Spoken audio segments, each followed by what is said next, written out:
ఇప్పుడు మనం ఎఫ్‌టిపిని ఎలా కనెక్ట్ అవ్వాలి? మన థర్డ్ పార్టీ అప్లికేషన్స్ చాలా ఉంటాయి. మీరు ఏదన్నా యూజ్ చేసుకోవచ్చు. సో, ఎటువంటి సాఫ్ట్‌వేర్ స్టోర్ అయినా సరే మీరు ఎఫ్‌టిపి ద్వారా మీ యొక్క హోస్టింగ్‌కి కనెక్ట్ అవ్వచ్చు. ఎందుకు కనెక్ట్ అవుతాం అంటే మీ యొక్క వెబ్‌సైట్ ఫైల్స్ ట్రాన్స్‌ఫర్ చేసుకోవడానికి చాలా ఈజీగా ఉంటది. మీరు డైరెక్ట్‌గా ఫైల్ మేనేజర్‌లో లార్జ్ ఫైల్స్ ఫైల్ మేనేజర్‌లో అప్‌లోడ్ చేయడానికి కొద్దిగా టైం పట్టిద్ది. అదే గనక మీరు ఎఫ్‌టిపి ద్వారా మీ యొక్క ఫైల్స్ ట్రాన్స్‌ఫర్ చేసేటట్లయితే మీకు చాలా స్పీడ్‌గా ట్రాన్స్‌ఫర్ అవుతాయి. అది ఎంత పెద్ద సైజ్ ఫైల్ అయినా సరే చాలా త్వరగా ట్రాన్స్‌ఫర్ అవుతది.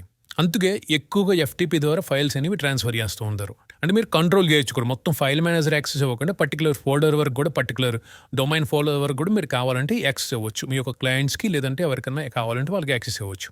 ఓకే. మనకి మార్కెట్‌లో చాలా ఎఫ్‌టిపి సాఫ్ట్‌వేర్స్ అయితే ఉన్నాయి. మీ ఇష్టం. ఎఫ్‌టిపి క్లయింట్స్ అని కొడితే మీకు చాలా వస్తాయి. ఫైల్ జిల్లా, సైబర్ డక్ చాలా వస్తాయి. మీ ఇష్టం. మీకు ఏది సూటబుల్ అయితే, ఏది వాడాలనుకుంటారో అది యూజ్ చేయండి. నేను ప్రెజెంట్ ఫస్ట్ ఇది వచ్చింది కదా! దీన్ని క్లిక్ చేసి ఓపెన్ చేస్తున్నా. ఫైల్ జిల్లా అనేది నేను ఇప్పుడు క్లిక్ చేసి డౌన్లోడ్ చేస్తాను. సో, మీ యొక్క మ్యాక్ అయితే మ్యాక్ డౌన్లోడ్ చేయండి. విండోస్ అయితే విండోస్ ఇక్కడ మీకు చూపిస్తది. నేను క్లిక్ చేసి డౌన్లోడ్ క్లిక్ చేసి ఇన్‌స్టాల్ చేయండి. ఫైల్‌జిల్లా సాఫ్ట్‌వేర్ అయితే నేను ఇన్‌స్టాల్ చేశాను. ఇప్పుడు మీ యొక్క హోస్టింగ్ ఓపెన్ చేయండి. కంట్రోల్ ప్యానెల్ ఓపెన్ చేయండి. ఓపెన్ చేసిన తర్వాత ఫస్ట్ మనం మాస్టర్ ఎఫ్‌టిపికి కనెక్ట్ అవుతాం. ముందు దీన్ని అన్‌లాక్ చేయండి. గ్రీన్‌లో ఉంటే లాక్‌లో ఉన్నట్టు, ఆరెంజ్‌లో ఉంటే అన్‌లాక్ చేసినట్టు. ఇప్పుడు ఈ యొక్క డీటెయిల్స్ ఉంది చూసారా? ఈ డీటెయిల్స్ మీరు ఎగ్జాక్ట్‌గా కాపీ చేసి ఎఫ్‌టిపి సర్వర్ వచ్చేసరికి ఇక్కడ హోస్ట్ దగ్గర ఉంది కదా! ఇక్కడ పేస్ట్ చేయండి. అండ్ మీరు పేస్ట్ చేసేటప్పుడు ఎగ్జాక్ట్‌గా వచ్చిందో లేదో చూడండి. ఒక్కొక్కసారి ఏమవుద్దంటే ముందు లేదా వెనక స్పేసెస్ కూడా యాడ్ అవుతాయి.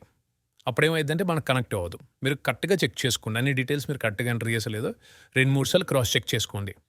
ఇప్పుడు దీన్ని కూడా నేను కాపీ చేసి ఇక్కడ పేస్ట్ చేస్తున్నాను. అలాగే పాస్వర్డ్ కూడా దీని ఐ సింబల్ క్లిక్ చేస్తే మీరు పాస్వర్డ్ అనేది విజిబుల్ అవుతది. దీన్ని మీరు కాపీ చేసుకొని నేను ఇక్కడ పేస్ట్ చేస్తున్నా. ఓకే. Quick connect. ఓకే. ఇప్పుడు కనెక్ట్ అయింది చూడండి. మీ యొక్క సర్వర్‌లో ఉండే ఫైల్స్ ఇక్కడ రైట్ సైడ్ వస్తాయి చూడండి. ఇప్పుడు నేను నా ఫైల్ మేనేజర్ నేను ఓపెన్ చేసి మీకు చూపిస్తాను. ఒకసారి హోమ్‌లోకి వెళ్తున్నా. ఓకే. ఇక్కడ చూడండి explore sunlight, public HTML, testify same folders ఉంటాయి చూడండి. నా యొక్క సర్వర్‌కి అయితే కనెక్ట్ అయింది.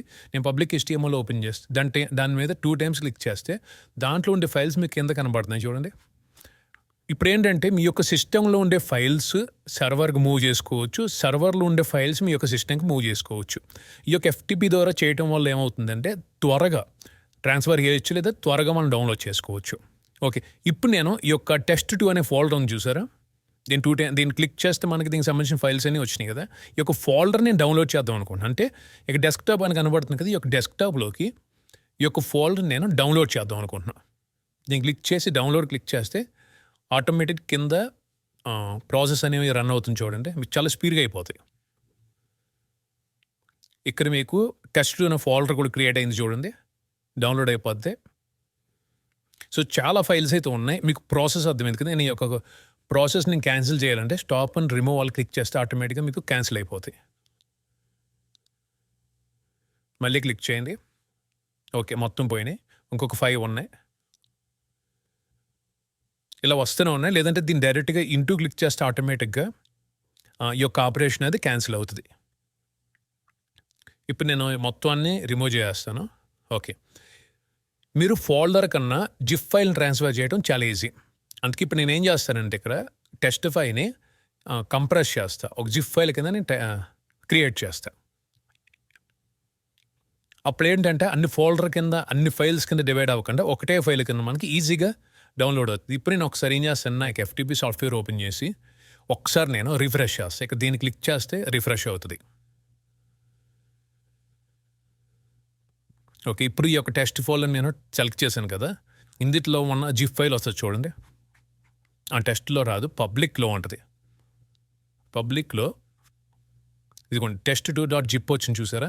దీన్ని క్లిక్ చేసి డౌన్‌లోడ్ క్లిక్ చేయండి. ఇప్పుడు మీ యొక్క డెస్క్‌టాప్‌లో ఈ యొక్క ఫైల్ అనేది ఒకటే ఫైల్ కింద మీకు డౌన్‌లోడ్ అవుతది. చూడండి చాలా స్పీడ్‌గా ట్రాన్స్‌ఫర్ అవుతుంది. అంటే మీ యొక్క సర్వర్ నుంచి మీ యొక్క సిస్టమ్‌కి మనం ఇప్పుడు ట్రాన్స్‌ఫర్ పెట్టాం. సో, చాలా స్పీడ్‌గా అయితే మనకు ట్రాన్స్‌ఫర్ అయిపోయింది. సో, ఇక్కడ మీరు చూస్తే కిందకి స్క్రోల్ చేస్తే ఇక్కడ మీకు టెస్ట్ 2 అని వచ్చింది చూడండి. చాలా త్వరగా ట్రాన్స్ఫర్ అయింది. సేమ్ అదే విధంగా మీ యొక్క సిస్టమ్‌లో ఉండే ఫైల్స్ ఇయన్నీ మీ సిస్టమ్‌లో ఉండే ఫోల్డర్స్. మీరు ఏ ఫోల్డర్ కావాలో ఆ ఫోల్డర్ క్లిక్ చేసి కింద ఫైల్స్ అయితే వస్తాయి. సో మీరు ఫైల్‌ని మూవ్ చేసుకోవచ్చు. లేదంటే ఫోల్డర్‌ని జిప్ కింద కన్వర్ట్ చేసి డైరెక్ట్‌గా ఫోల్డర్‌నైనా మూవ్ చేసుకోవచ్చు. ఎలానో మూవ్ చేసుకోవచ్చు. ఇప్పుడు నేను ఇక్కడే ఈ యొక్క ఫైల్ నేను మూవ్ చేస్తాను ట్యాబ్‌కి. మీరు అప్‌లోడ్ క్లిక్ చేస్తే ఆటోమేటిక్‌గా మూవ్ అవుతుంది చూడండి.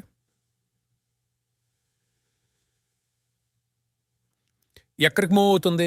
ఏ ఫోల్డర్ అయితే సెలెక్ట్ అయిందో ఆ ఫోల్డర్‌కి మూవ్ అవుతుంది. ప్రెజెంట్ ఏంటంటే పబ్లిక్ HTMLలో ఈ యొక్క ఫైల్ అనేది నాకు ట్రాన్స్ఫర్ అవుతుంది. సేమ్ అదే విధంగా మీరు టెస్ట్ 2లోకి ట్రాన్స్ఫర్ చేయాలంటే టెస్ట్ 2 మీరు క్లిక్ చేస్తే దానికి సంబంధించిన ఫైల్స్ ఓపెన్ అవుతాయి. ఇప్పుడు మీరు అప్లోడ్ క్లిక్ చేసి అప్లోడ్ చేస్తే టెస్ట్ 2లోకి ట్రాన్స్ఫర్ అవుతుంది. సేమ్ అదే విధంగా టెస్ట్ 4 క్లిక్ చేస్తే టెస్ట్ 4కి సంబంధించిన ఫైల్స్ అయితే ఇక్కడ వస్తాయి. దీంట్లోకి మీరు కావాలంటే మీరు ట్రాన్స్ఫర్ పెట్టచ్చు. ప్లస్ ఇప్పుడు నేనేం చేస్తానంటే ఈ యొక్క డౌన్లోడ్ అనే PNG ఫైలు టెస్ట్ 4లోకి నేను ట్రాన్స్ఫర్ చేస్తున్నా. ఇక్కడ ట్రాన్స్ఫర్ అయితే ఆల్రెడీ అయిపోయింది. ఒకసారి ఇక్కడ చూద్దాం. పబ్లిక్ HTMLలో టెస్ట్ 4లో మనం డౌన్లోడ్ PNGని ట్రాన్స్ఫర్ చేసాం కదా, ఒకసారి చూద్దాం. ఇక్కడ వచ్చింది. సేమ్ అదే విధంగా మనం పబ్లిక్ HTMLలో ఏం చేస్తున్నామంటే ఈ యొక్క ఫైల్ని మనం ట్రాన్స్ఫర్ చేయటం. ఇది అయ్యాక అది ఎలా మూవ్ అయింది కూడా అది కూడా చూపిస్తాను. సో ఫైల్ అయితే మనకి చాలా స్పీడ్గా ట్రాన్స్ఫర్ అయిపోయింది. ఈ యొక్క ఫైల్ నేమ్ వచ్చేసరికి ఇది ఇల్లస్టో అనే పేరుతో స్టార్ట్ అవుతుంది. ఎక్కడ పబ్లిక్ HTMLలో స్టోర్ అయింది. పబ్లిక్ HTMLలో ఇక్కడ ఇల్లస్టో అనే ఫైల్ వచ్చింది చూసారు ఇది. మీరు కావాలంటే FTPలోనే ఏదైనా ఫైల్స్ మీరు డిలీట్ చేసుకోవాలంటే కనుక ఇక్కడ నుంచి మీరు కావాలంటే డిలీట్ చేసుకోవచ్చు. ఇప్పుడు నేను ట్రాన్స్ఫర్ చేసిన ఫైల్ నేను డిలీట్ చేస్తున్నాను. ఒకసారి ఇక్కడ మీరు రీలోడ్ చేయండి. ఇది ఫైల్ అనేది పోద్ది. పోయింది చూసారా? ఇలా FTP ద్వారా మీ యొక్క ఫైల్ మేనేజర్ని కంట్రోల్ చేసుకోవచ్చు. అంటే ఫైల్స్ ట్రాన్స్ఫర్ చేయడం కానీ లేకపోతే మీ యొక్క సర్వర్ నుంచి మీ యొక్క సిస్టమ్కి డౌన్లోడ్ చేయడం. ఈ విధంగా ఈ యొక్క FTP ద్వారా మీ యొక్క ఫైల్స్ అనేవి మీ యొక్క కంప్యూటర్ నుండి సర్వర్కి లేదా సర్వర్ నుండి మీ యొక్క కంప్యూటర్కి చాలా త్వరగా మనం ఫైల్స్ని ట్రాన్స్ఫర్ చేసుకోవచ్చు. అది ఎంత పెద్ద ఫైల్స్ అయినా సరే ఈజీగా ట్రాన్స్ఫర్ చేసుకోవచ్చు. నెక్స్ట్ ఇప్పుడు మనం ఇండివిజువల్ FTP అకౌంట్ క్రియేట్ చేస్తాం కదా, వీటికి కనెక్ట్ చేసి చూద్దాం. ఒకసారి దీన్ని కనెక్ట్ అవుదాం. అండ్ మీరు ఇక్కడ గుర్తుపెట్టుకోండి, మీ యొక్క FTP యూజర్నే మొత్తం కామన్. మీకు హోస్టింగ్ సంబంధించిన మొత్తం అంతా FTP సర్వర్ హోస్ట్ నేమ్ ఒకటే ఉంటుంది. ఇక్కడ మీరు ఏదైతే ఫస్ట్ ఎంటర్ చేస్తారో అదే ఉంటుంది. దీన్ని మార్చక్కలేదు. జస్ట్ యూజర్ నేమ్ ఒకటి మారుస్తారు అంతే. యూజర్ నేమ్ పాస్వర్డ్ మీరు మారుస్తారు. ఇక్కడ యూజర్ నేమ్ ఏమి ఇచ్చారు, దీన్ని కాపీ చేసుకోండి.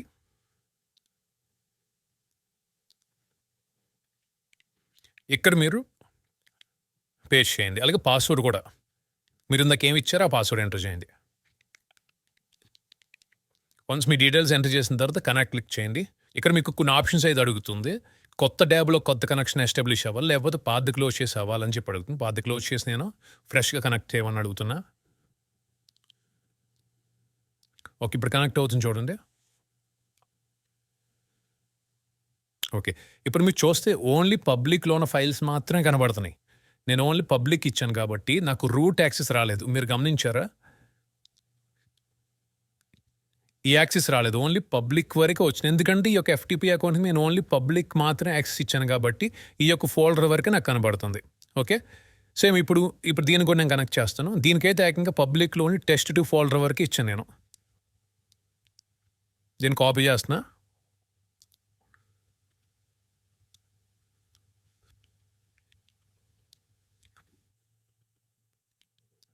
ఇక్కడ పేస్ట్ చేయండి. అలాగే పాస్వర్డ్ కూడా మార్చండి.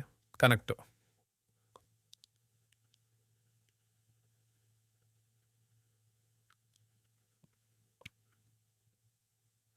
చూడండి, ఓన్లీ టెస్ట్ 2 ఏదైతే ఫైల్స్ ఉన్నాయో అంతవరకు వచ్చింది చూడండి. అంతవరకే వచ్చినాయి నాకు ఇక్కడ. ఒకసారి నేను ఇక్కడ ఫైల్ మేనేజర్ ఓపెన్ చేసి చూపిస్తే టెస్ట్ 2లో నాకు ఏమేమి ఫైల్స్ ఉంటున్నాయి, ఈ ఫైల్స్ ఉన్నాయి కదా, అంతవరకు నాకు యాక్సెస్ వచ్చింది చూడండి. ఇక్కడ నాకు టెస్ట్లో ఏ ఫైల్స్ అయితే అంతవరకు వచ్చింది. ఇలా మీరు ఇండివిజువల్ ఫోల్డర్ కూడా మీరు ఒక సింగిల్ FTP అకౌంట్స్కి మీరు క్రియేట్ చేయొచ్చు. ఓవరాల్గా మాస్టర్ FTP ద్వారా కూడా మీరు కనెక్ట్ అవ్వచ్చు. సో మీ యొక్క రిక్వైర్మెంట్ని బట్టి మీరు ఎలా కావాలంటే దాన్ని అలా యూజ్ చేసుకోవచ్చు. ఈ యొక్క FTP గురించి మీకు అర్థమైందని అనుకుంటున్నా. అంటూ మీరు గుర్తుపెట్టుకోండి, మీరు ఎప్పుడైతే FTP వాడుతలేదో అప్పుడు మీరు లాక్ చేసేసుకోండి. మీ యొక్క అకౌంట్ మిస్యూస్ అవ్వకుండా దీన్ని లాక్ చేసుకోవడం బెస్ట్. అలాగే పాస్వర్డ్ చేంజ్ చేసుకోవడం బెస్ట్. ఎప్పటికప్పుడు పాస్వర్డ్స్ అయితే చేంజెస్ చేసుకుంటూ ఉండండి. అండ్ ఇంకోటి, మీ యొక్క మాస్టర్ FTP కూడా లాక్ చేసుకోండి. ఎప్పటికప్పుడు లాక్లో ఉండేటట్టు చూసుకుని ఎప్పుడైతే మీకు అవసరం ఉందో అప్పుడే మీరు యూస్ చేసుకోవడానికి ట్రై చేయండి.